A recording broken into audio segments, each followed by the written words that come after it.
Avocados are one of my favorite ingredients in the whole wide world. And there are a lot of myths around when you should pick them, when they ripen, how you ripen them, how you get them out of their skin, what do you do with the stone. Lots and lots and lots of myths. We're going to try and dispel some of those myths. So an avocado won't start to ripen until it's taken off the tree. So it is this color, it's really green when it's on the tree. When you take it off, it starts to go through its metabolizing process and starts to ripen. And they ripen due to heat.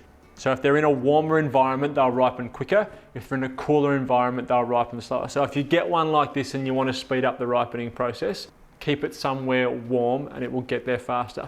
But they start like this and end like this, and you can see that change in color that happens. The best way to test for ripeness, apart from looking at the skin, is by feeling them at the top here. And there should be a little bit of give. Don't feel here where the stone is, because it'll give you a warp sensation, because the stone is there, so it will feel firmer than it actually is. So always squeeze around the top if you're checking. Now, when you're trying to take them out of their skin, if we're working with one that's nice and ripe, cut around. This is how I find is best to do it. Then twist. You'll end up with one that comes clean and one that still has the stone in it. Now there are, again, tips around keeping the stone in to try and keep it brown. And there is a little enzyme that actually helps. But the best way to do it is by covering it with acid. So lemon juice, lime juice, vinegar, something like that. Take the stone out. The best way to remove it is just with a knife like that.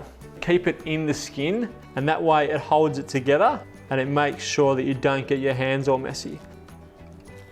And then I find the best way to get it out is with a spoon. So just run your spoon underneath the flesh and all the way around, and your avocado will come out.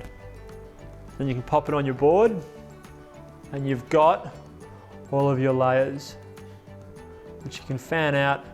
And there are some people who do some pretty cool avocado art, but for me, that is the best way to prepare your avocado, and some tips on how they go through the ripening process.